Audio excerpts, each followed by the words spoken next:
went through everything from obviously odds collection, and we've always focused on more the tech side of it and doing that very well. We set up basically an operation to collect data in Asia, and that brought basically in-play betting into Europe. We collect everything as much as possible and store it, and we have a very nice big data application which just stored everything we've ever collected. It's just underpinned on quality of the data that you're getting, and then you have to rely on it, and then you can build out from it, and that's kind of where we come in. Hello, and welcome to another episode of Sports Betting Conversations. Today we're joined by Einar Knobel from TXODDS. Einar, welcome to our podcast. Please tell us a little about yourself. Yeah, sure. Yeah, thank you. Thanks, Russell. Well, I'm originally from Norway, hence the name, but I grew up in England. Started TXODDS with some partners in my late 20s. I don't know, say I had quite an interesting 20s. I wasn't very settled down, and this was sort of first thing that we did seriously. Now, I was working at a online bookmaker at the time when everyone was going online, and I sort of thought it'd be a good idea to work on the internet side of things, just when still had dial-ups, and there were very sort of simple websites out there. And we were using, everyone sort of worked in the industry was using this website called oddscomparison.com, which was very mysterious. It was there was a lot of data there. You could tell it was good. And my then boss, we sort of talked to him, we should do something here, because let's he was quite entrepreneurial, and let's see if we can get in touch with these people, and see if we can maybe do something, start a business. And we did manage to get this person out. There was a 19-year-old Finnish guy who hadn't left his bedroom very much, and with an interest in collecting odds. And so we got him over, and we basically put a business case together and went for it. And that's kind of it. And 25 years later, I'm here. I've lived a few places, but back in London, and we just opened operations in Chicago as well, where I've just come from. So it's a pretty exciting time for us. Thanks. Excellent. Thank you. Yeah, for the great background. Very interesting path to where you are today. So tell us a little about TXODDS. Like, what do they do today? Like, yeah. Yeah, so we went through everything from, it's obviously odds collection, and we've always focused on more the tech side of it and doing that very well. So initially it was all pre-match. So you had a few hundred bookies. So this was the days when you had the offshores going. This was Antigua. There was operations opening in Asia and all around Europe. So it was blossoming, and we basically had a business that we sold subscriptions. But then one day, a customer said, "Could we get an API, because we want this information into our Excel sheets?" And we did, and that transformed the business amazingly. And so we kind of split off into having an API service, which has become to dominate. And then there was a main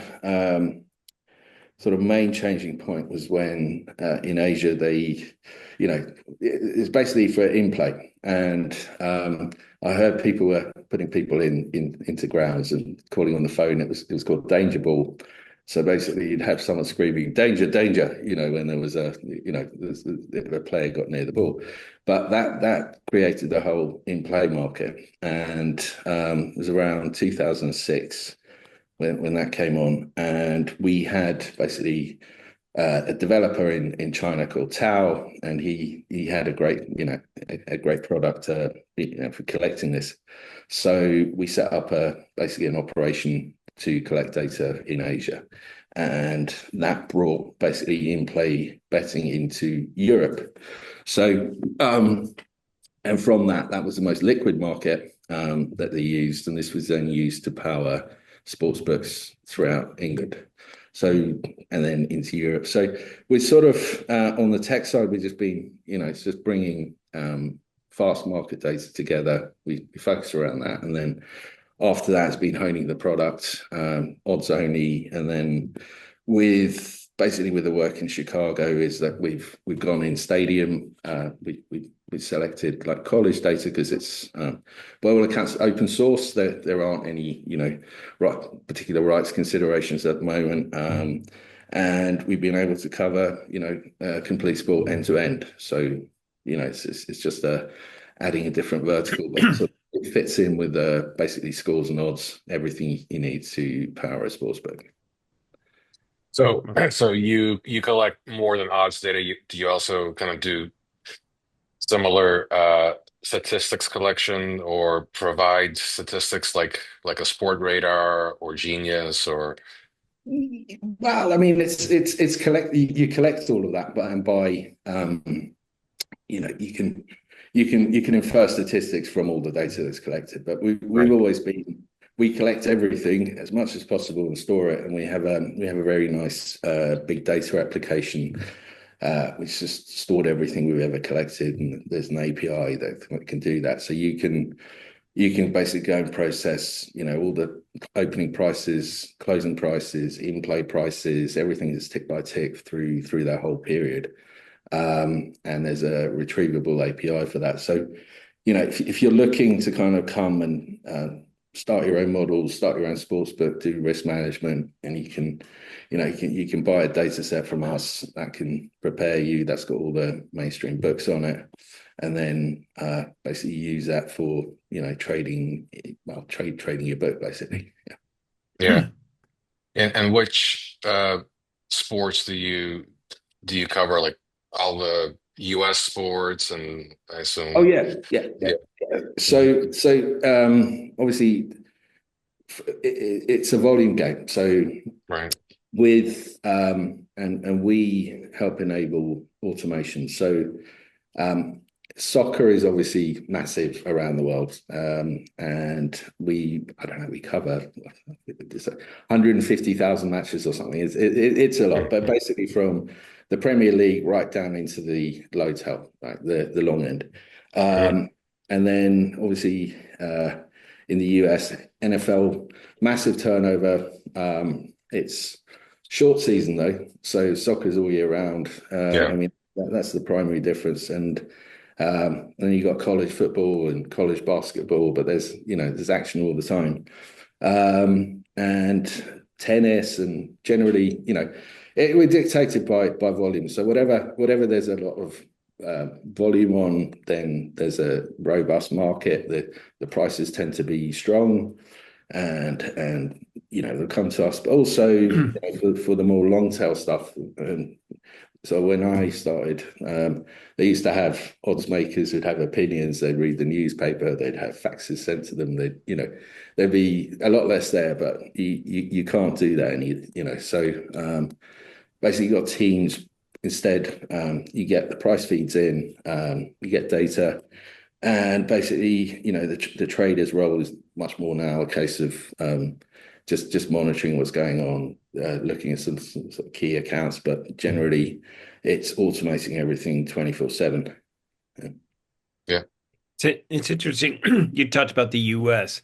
Hmm. Can you talk about like that that danger now with the AI? Like how, so now you're looking at from the Yeah. old bookmark days, right? From your old days to now what AI is doing, especially we're living through we're shooting this during March Madness. Yeah. And what you're seeing maybe this year even versus last year, and as far as volume and the impact of AI on your business right now. Yeah, well, AI, I'll get on, but the first back to the danger. So what we're Yeah. really reporting from go to March Madness. So it's just having the very, being able to send signals which are the quickest back to the customers who sports books. Now we're there may be people in there, in any stadium who are actually watching what's going on, and they can bet that match.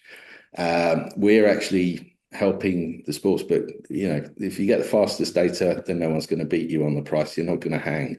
And that's kind of where TX was all the time with the Asian market as well. So you don't get caught out by a price move. Now here you've got signals that say, there's a whatever is deemed as important, and we can relay that information back straight away, and the bookmaker can feel basically in charge.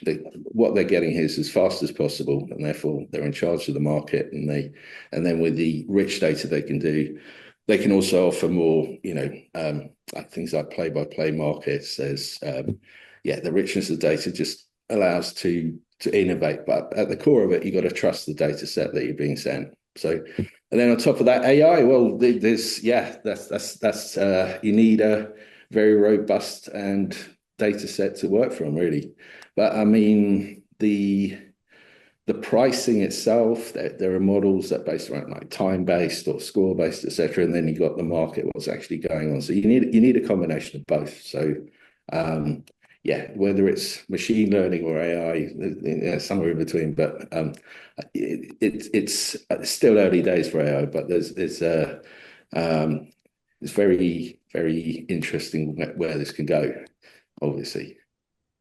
Have you seen even a difference from, let's say you were focused this year with your team in Chicago on the football, the NCAA football to basketball, and how fast the market is changing, and maybe how bettors are betting, or that coveted Gen Z audience, that 18 to 25 guys that are betting now, especially in college? Are you seeing a change, like a shift right now as far as speed?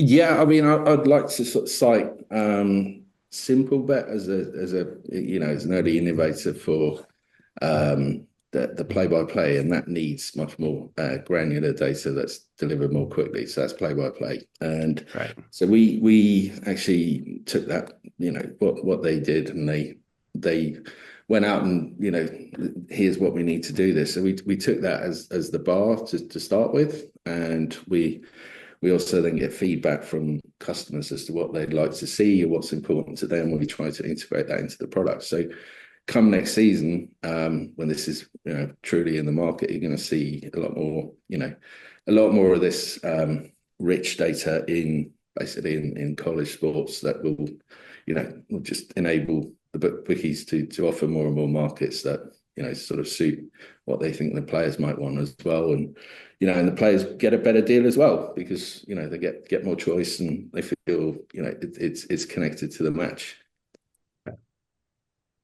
And from a technology perspective, it sounds like scalability is key, right, to your product success.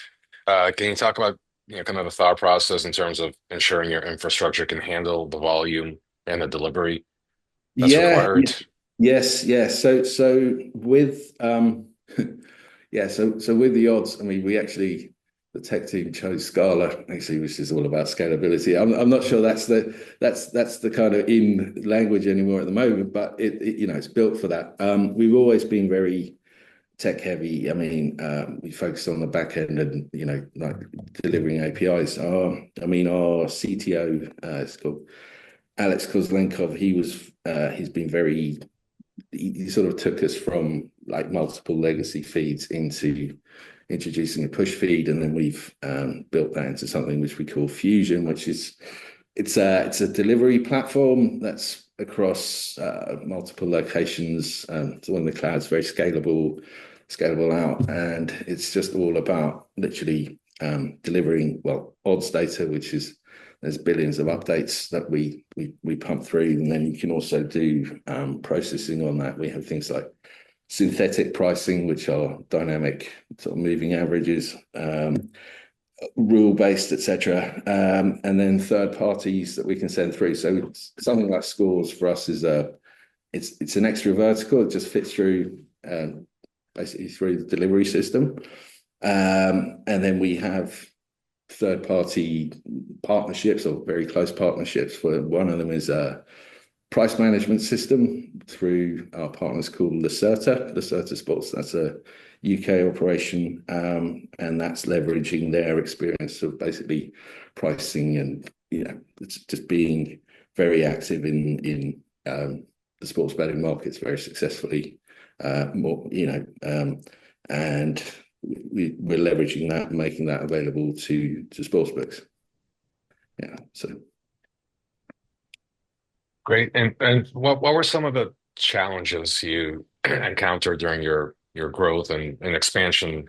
You, yeah, it's I suppose it's you got to be always on, so there's no downtime. I mean, even that, you can't afford any downtime. So it being down for I don't know, a couple of minutes, you know about it, right? You should know about it first, but your customers will be onto you, and so at any point, anything you do, you have to maintain this uptime. There's sports on all the time. I mean, when you basically run something that people can automate from, and maybe they made decisions that we're going to run off this, and we no longer have the amount of human input that we would have done. They expect it to work, expect uptime, and then there's the quality. Like things have changed. We use a variety of ways, whether it's like direct integrations with partners or sportsbooks, or we will go and source data ourselves.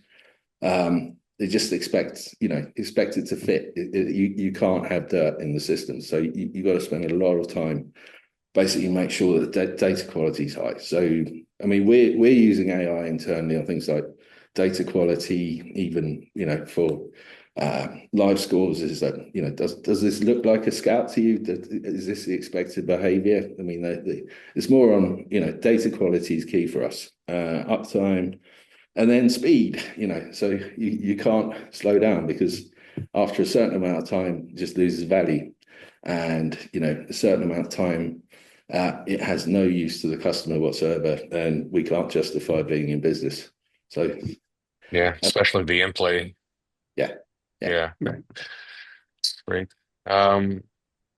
So from kind of a looking forward perspective, like how do you see the market evolving in the United States, for example, because that's what Kevin and I are focused on, Right.